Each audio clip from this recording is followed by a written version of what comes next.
7 days ago, you and I started this conversation. We were talking about Brexit then. Moritz, here we are. A deal is on the table. Quite a protracted period of negotiation. From what you know so far, Moritz, what do you make of it? Well, first of all, we should remember this is not a deal in the sense that this is a program. What we have is an agreement, a framework agreement that would allow the parties to negotiate a program that would be over the medium term. So in order to reach that point, what Greece had to commit to is basically conclude the unfinished business from the second program, and that has now a deadline. This has to happen by Wednesday. So in principle, what we see right now is still sort of the contours, but it's not an actual deal. The negotiations will drag on. There will be a lot of nitty-gritty discussion. You just cannot flesh that out in a long night like over the weekend.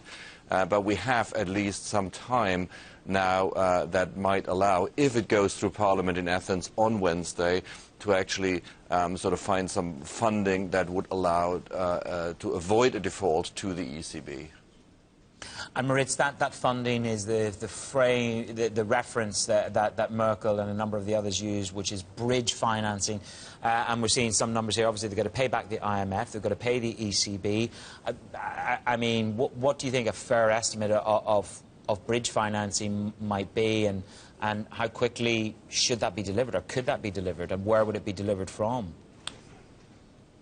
Well, my understanding is that there will be 7 billion on Monday. On Monday, remember, is the day when 3.5 billion bonds come due to the ECB.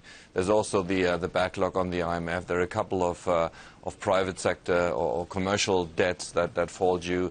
There's also interest payment falling due later next week. I mean, there's a lot of general payment that's also not getting paid. But what I expect is that, given the question of trust that you've mentioned, that this will be very much sort of in small steps, one after the other, rather than a grand disbursement at the beginning.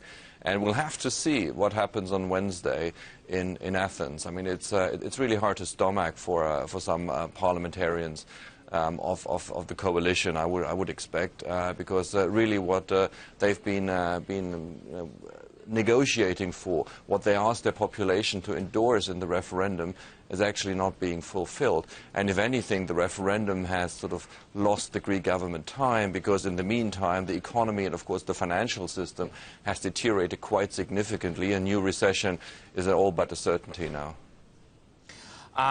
Getting the banks open, as you say, a new recession is all but a certainty, and the pain that they've been through with the banks and getting access to funds, getting the economy back on its feet. The ECB, we understand, will convene today. How do you see that playing out, Moritz, in terms of the ability to continue the ELA? As you say, I used the word deal, and you quite rightly corrected me and said, Manus, actually the politics has got to play out first. There's a process and methodology. So where does that leave us with the ECB? Where does that leave us with capital controls, Moritz? Well, the capital controls, meaning the withdrawal limits on deposits, I cannot see them being lifted anytime soon, because if they were to be lifted, my expectation would be that the Greeks would sort of try to empty as much as possible on their accounts, because, you know, once bitten, twice shy. And clearly this would require an increase in ELA, which is quite unpalatable to the ECB right now. So I would think that this will continue a little bit longer. And it's a big problem for Greece, because Greece, much more than the UK or Germany or France, is much more cash-based as a society. Many transactions, including sort of pages of wage payments, etc., are held in cash. And if cash is in short supply, clearly what's going to happen is that economic activities coming to a halt. So this is the real challenge. How can the banks open without sort of being drained immediately of their deposits? We've also had some detail so far on this €50 billion fund to be managed for privatization. Moritz, how realistic is it? 25 billion of that, Ms. Merkel says, will be used for recapitalizing the banks. One, what do you make of that 25 billion figure for the recapitalization of the banks, Moritz? But more importantly, I want your take on this privatization fund, 50 billion euros. They've not had much success in privatizing Greek assets thus far. Will that change? Is this a realistic goal? Well, you're absolutely right. I mean, the track record in privatization receipts has been very poor, and it's been one of the problems of the funding balance of the Greek government. So the question is what changes here, and who are the buyers who would snap up 50 billion of Greek assets in the current environment? It's quite unclear to me. What's also unclear to me is what happens if those 50 billion are not forthcoming. First of all, what's the profile? How much, which year, which quarter, etc. And if it doesn't happen, so how would the funding happen for the bank recapitalization, for the debt reduction that is supposedly being fed by those privatization receipts? So many question marks on that one.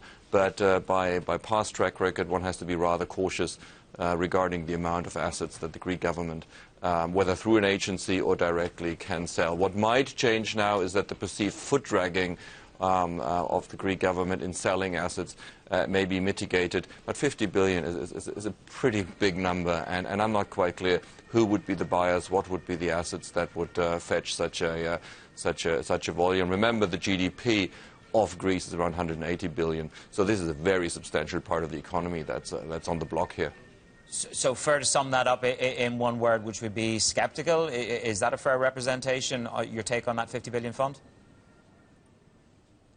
I think one needs to be cautious on that one, and I think there have to be, once the negotiations for the program get underway, there will be discussions on what's going to happen if this amount falls short, because you just cannot build a robust program on those 50 billion when it's so uncertain what they will really be coming. You would have to see the list. What are the actual assets? For me, it just sounds like a rabbit out of a hat, just say 50 billion. But I don't think there are really sort of clear projects or clear properties or clear companies that underlie this number with solid valuations, etc. So yeah, skeptical probably sums it up. Moritz, very briefly, and we are running against the clock here. Debt relief is something which Mr. Tsipras refers to. Ms. Merkel says there will be no nominal debt reduction, but an extension of time. Where are we on this? What makes debt sustainability, in your mind, as the head of Standard & Poor's ratings, when she says no nominal change and he's talking about debt relief? What do we need to see in terms of sustainability for debt relief? Well, the most important thing for debt sustainability is always a growing economy, right? And that's what Greece has been lacking. And it's partly been lacking it because there's been so little progress on the reforms, and they've been very successful on the recessionary austerity. So they really need to rebalance and have more structural reform that allows the economy to grow further and much faster than in the past. And if that happens, then you can sort of, through reprofiling, generate a profile that might square the circle and give sustainability, while the creditors can say we haven't forgiven anything, but of course the net present value, the actual value of the debt, would have been reduced. My understanding, however, this is not going to be front-loaded. This would only happen after the first successful sort of conclusion of the first review of the new program, which is yet to be dispersed. So it's not imminent. We're a long way away. Moritz, thank you so much for giving us your time this morning. Moritz Kraemer, head of sovereign ratings at Standard & Poor's.